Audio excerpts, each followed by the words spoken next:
안녕하십니까. 원해샘의 윤영문 목사입니다. 자, 오늘 원해샘 제91강. 왜 둘째 아들은 주염 열매조차 먹을 수 없었나?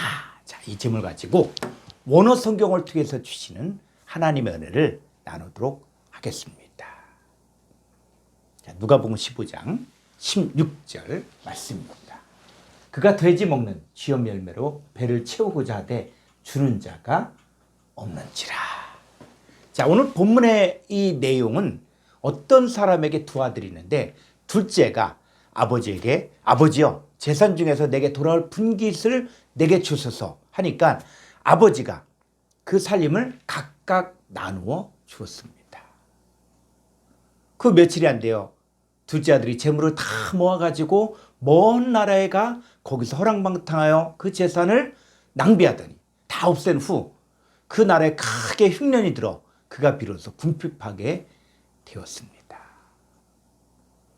가서 그 나라 백성 중에 한 사람에게 부채사니 그가 그를 들로 보내어 돼지를 치게 하였는데 그가 돼지 먹는 쥐염 열매로 배를 채우고자 하되 주는 자가 없었습니다. 자, 여기서 말하는 둘째가 헬라어로 봐야만 이 둘째가 누구인지 알 수가 있습니다. 이 둘째가 헬라어로 호 네오테로스 휘오스. 그래서 이 네오테로스라는 것은 뭐냐면 둘째가 아닌 새롭게 되어진 자입니다. 그래서 이 단어는 둘째로 번역해서는 안 되고 그 새롭게 되어진 자로 번역해야 합니다. 여기서 재산 중에서 내게 돌아올 분깃 이렇게 하니까 사람들이 일반적으로 어떤 재물이나 재산으로만 생각을 했습니다. 근데 여기서 둘째 아들은 예수 그리스도로 말미암아 새롭게 되어진 자들을 말합니다. 그러면 그리스도 예수 안에는 새로운 피조물이 되어진 여러분들에게 재물과 재산이 무엇입니까? 잠언서 22장 4절을 보겠습니다. 겸손과 여호와를 경외함의 보상은 재물과 영광과 생명입니다. 여러분, 겸손과 여호와를 경외하는 것이 바로 뭐냐? 그게 바로 재물이고 영광이고 생명이라. 히브리서 11장 26절. 그리스도를 위하여 받는 수모를 애굽의 모든 보화보다 더 큰 재물로 여겼으니 이는 상 주심을 바라봄이라. 자, 여기서 말하는 이 재물은 돈이나 물질을 말하는 것이 아니라 그리스도를 위하여 받는 수모로 인해서 얻어지는 상을 말합니다. 여러분에게 최고의 재물이 무엇입니까? 베드로전서 2장 4절에서는 예수님을 보배로운 산돌이라고 했는데 우리가 이 보배를 가지고 있는데 예수님이 바로 나의 보배입니다. 자, 이사야서 33장 6절을 보겠습니다. 내 시대에 평안함이 있으며 구원과 지혜와 지식이 풍성할 것이니 여호와를 경외함이 내 보배니라. 여호와를 경외하는 것도 보배입니다. 하나님께서 우리를 택하셔서 우리를 보배로운 백성으로 세우기를 원하십니다. 다시 본문으로 가면 둘째 아들, 즉 새롭게 되어진 자가 가지고 있었던 이 재물과 재산은 바로 여호와를 경외하는 것이고 그리스도를 위하여 받는 수모로 인해서 얻어지는 상을 말하는 것입니다.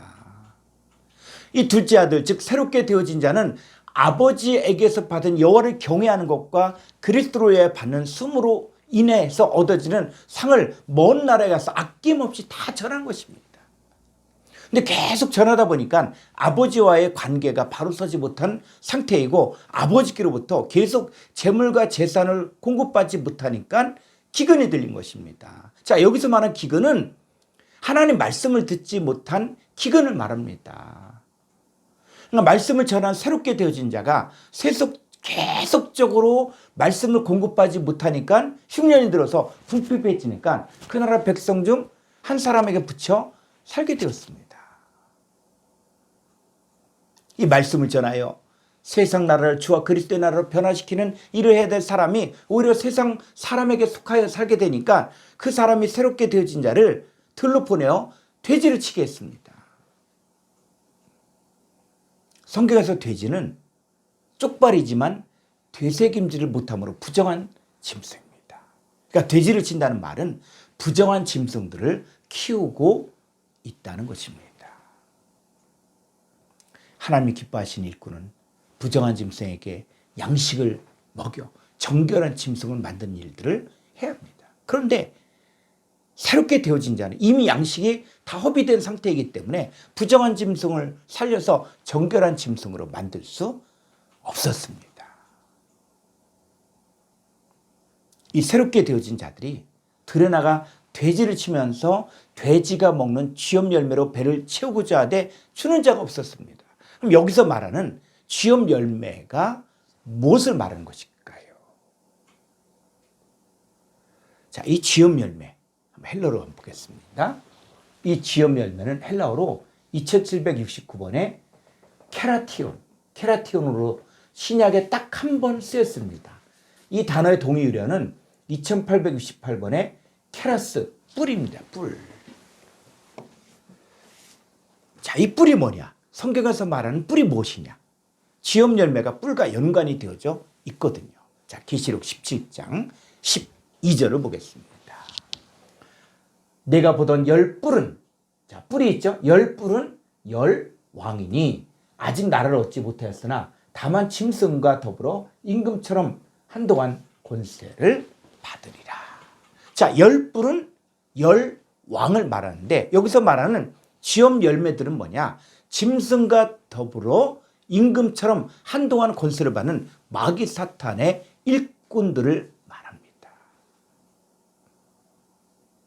돼지 같은 부정한 사람들은 쥐염 열매인 마귀 사탄의 일꾼들인데 이 일꾼인 이 거짓 선자들의 말을 먹으며 살게 되어 있습니다.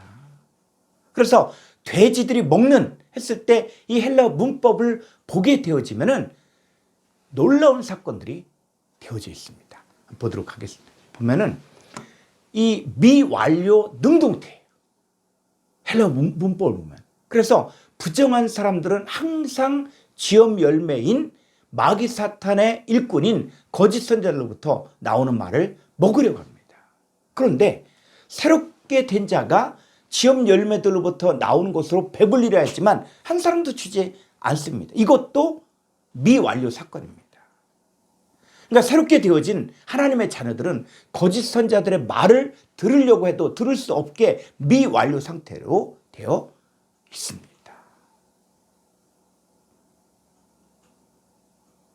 누가복음 16장을 보면은 나사로라 하는 거지가 헌데투성이로 부자 바리새인의 대문 앞에 버려진 채 부자의 상에서 떨어지는 것으로 배불리라 했지만 오히려 개들이 와서 그 헌데를 핥았습니다. 왜 부자 바리새인이 음부에 갔습니까? 부자 바리새인의 집에 있었던 개들은 누구를 말합니까? 자, 이사야서 56장 10절로 11절의 말씀을 보겠습니다. 이스라엘의 파수꾼들은 맹인이요 다 무지하며 벙어리 개들이라. 짖지 못하며 다 꿈꾸는 자들이요 누워있는 자들이요 잠자기를 좋아하는 자들이니. 11절 이 개들은 탐욕이 심하여 족한 줄 알지 못하는 자들이요 그들은 몰지각한 목자들이라 다 제 길로 돌아가며 사람마다 자기 이익만 추구하며. 이 벙어리 개들은 바로 이스라엘의 파수꾼들, 몰지각한 목자들, 자기 이익만 추구하는 자들을 말합니다. 부자 바리새인 집에서 나오는 것을 먹는 이 개들은 바로 몰지각한 목자들이요 맹인 같고 무지하며 짖지 못하며 탐욕이 심하여 자기 이익만 추구하는 이스라엘의 파수꾼들을 말합니다. 이 부자 바리새인은 바로 이런 사람들을 키우는 거짓 선자들을 말합니다. 하나님의 자녀인 이 나사로는 부자의 상에서 떨어진 것으로 배불릴 수도 없고 먹어서도 안 됐습니다.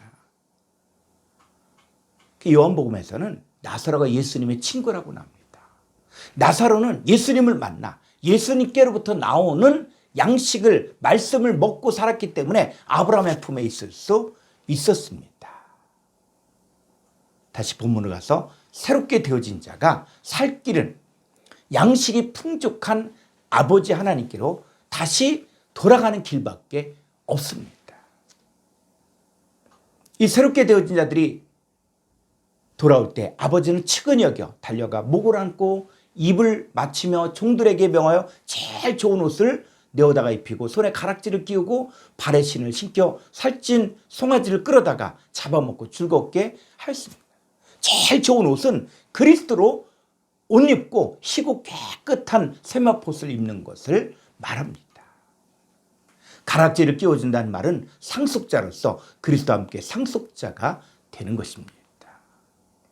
발에 신을 신긴다는 말은 복음을 전한 자들의 발이 되어 뱀과 전갈을 밟을 수 있는 권세를 가진 자로서 세워준다는 것입니다. 이 살찐 송아지를 잡아먹고 마신다는 말은 주 안에서 주님과 함께 먹고 마시면서 이긴 자가 되는 것을 말합니다. 감사합니다.